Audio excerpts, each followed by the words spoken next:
Greetings everyone students. इस video में हम मैक्रो इकोनॉमिक्स का एक और टॉपिक डिस्कस करने जा रहे हैं और वो टॉपिक है इंटरसेक्टरल फ्लोज यानी real flows and money flows. सबसे पहले तो देखते हैं स्टूडेंट्स, देखिए टर्म क्या है इंटरसेक्टरल flows.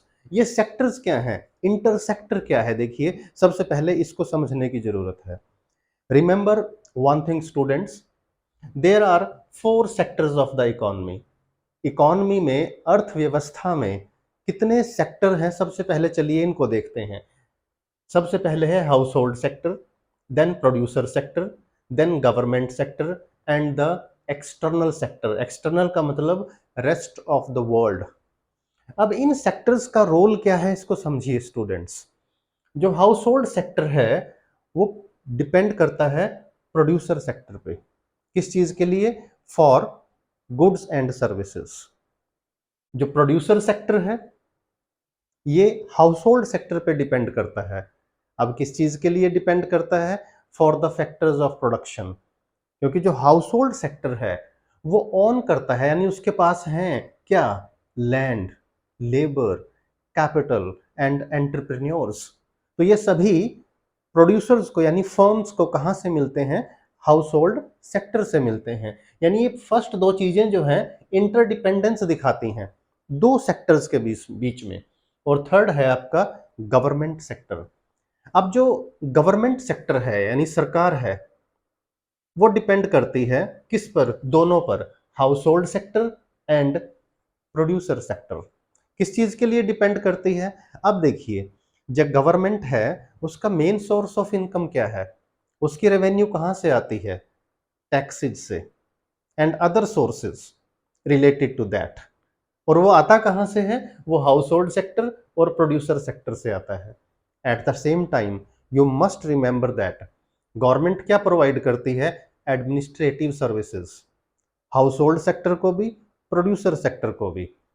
Defence, law and order, जितनी भी हमारी इकोनॉमिक पॉलिसीज हैं these are framed by the government for smooth running of trade and business.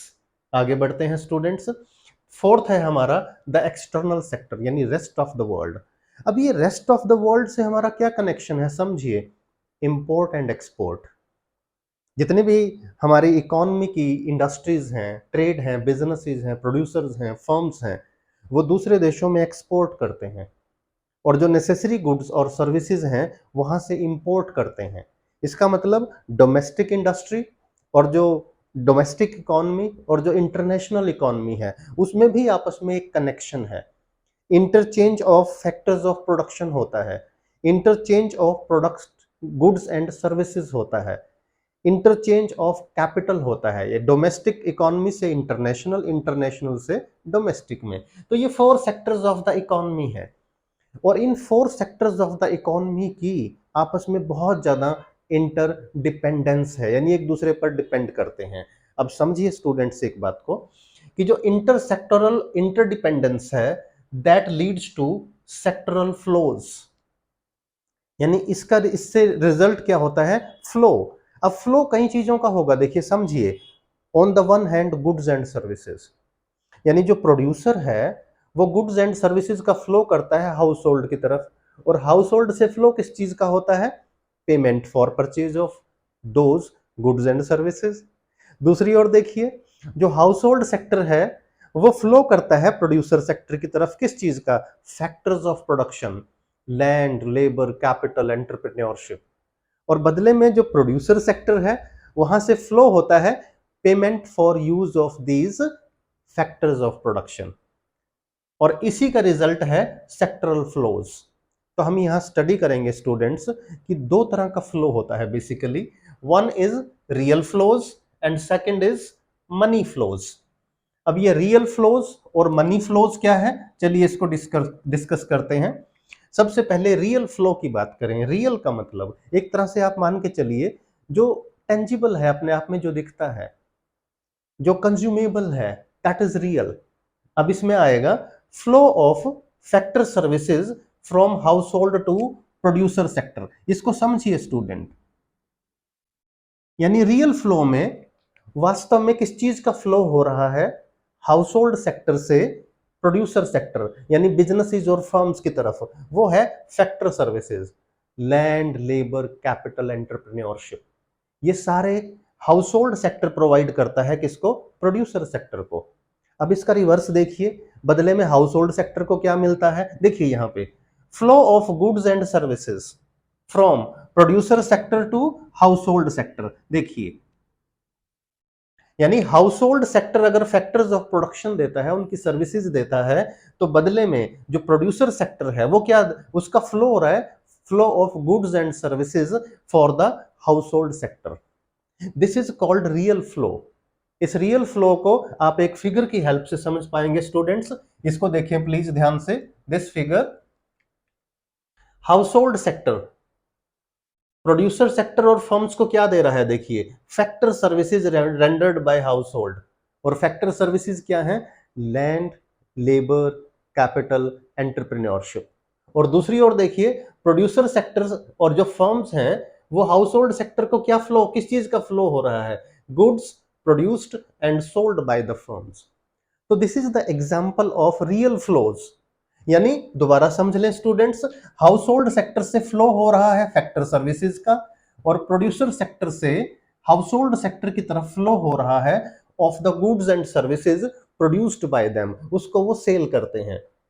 और ये है हमारा रियल फ्लोज की एग्जांपल।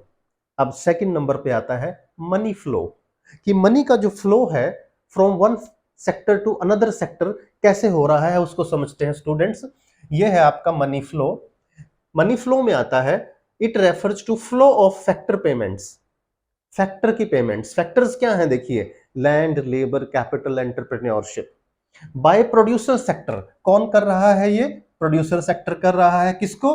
हाउस होल्ड सेक्टर को। ये समझ लें स्टूडेंट्स, यानी प्रोड्यूसर सेक्टर से हाउस होल्ड सेक्टर को फैक्टर्स की पेमेंट हो रही है। फैक्टर की पेमेंट जैसे लेबर को क्या मिलता है? वेजेस, सैलरीज, कैपिटल के बदले इंटरेस्ट, एंटरप्रेन्योरशिप को profit. These are the factor payments on account of purchase of factor services. यानी फैक्टर सर्विसेज यूज करने के बदले producer sector household sector को पेमेंट्स करता है। अब दूसरी तरफ समझते हैं students, flow of money from household sector. अब हाउस होल्ड सेक्टर किस चीज की पेमेंट कर रहा है, ये भी समझ लीजिए आप। To producer sector for purchase of goods and services. यानी अब रिवर्स हो गया, देखो ऊपर से, जो हाउस होल्ड सेक्टर भी पेमेंट करता है भाई, किसको? प्रोड्यूसर सेक्टर को पेमेंट करता है। किस चीज की? For purchase of goods and services. यानी हाउस होल्ड्स ने प्रोड्यूसर से, बिजनेसेस से, फर्म्स से जो गुड्स एंड सर्विसेज परचेज की हैं, तो उसकी पेमेंट करनी होगी ना। And the payment is made by means of money. Money में पेमेंट हो रही है, तो मनी का फ्लो हो रहा है। अब समझ लें इसको, इस फिगर की हेल्प से समझे स्टूडेंट्स। और एक चीज और याद रखें, हम यहां डिस्कस कर रहे हैं money flows in two sector economy. यानी जो टू सेक्टर इकोनॉमी है, जैसे एक हो गया उसमें आपका प्रोड्यूसर सेक्टर और दूसरा हो गया आपका हाउस होल्ड सेक्टर।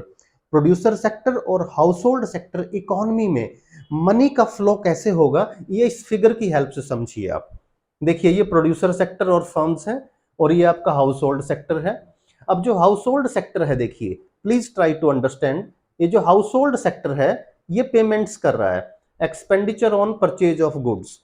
यानी household sector producer sector से जो गुड्स एंड सर्विसेज परचेज करता है, उनके बदले में पेमेंट करता है। पेमेंट्स आर मेड, किसको पेमेंट मिलती है? वो प्रोड्यूसर सेक्टर को। और दूसरी तरफ प्रोड्यूसर सेक्टर क्या करता है? देखिए, अब प्रोड्यूसर सेक्टर ने, फर्म्स ने, बिजनेसेस ने जो फैक्टर्स यूज किए हैं, लैंड, लेबर, कैपिटल, एंटरप्रेन्योरशिप, उनके बदले में हाउस होल्ड सेक्टर्स को पेमेंट की जाती हैं।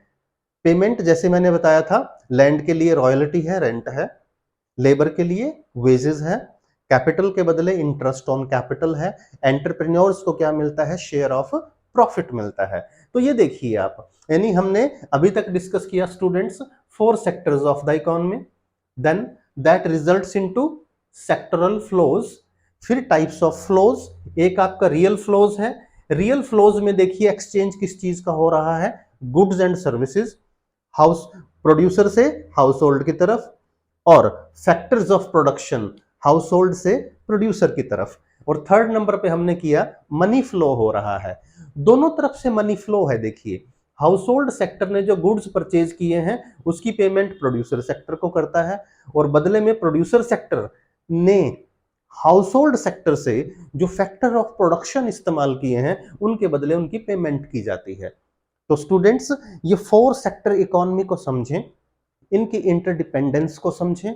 मुझे उम्मीद है इस लेक्चर से आपको ये क्लियर हुआ होगा कि इंटरसेक्टरल डिपेंडेंस क्या है, इंटरडिपेंडेंस क्या है, रियल फ्लोज क्या है, मनी फ्लोज क्या है, और इसी से देखिए हमारी पूरी इकोनॉमी रन करती है।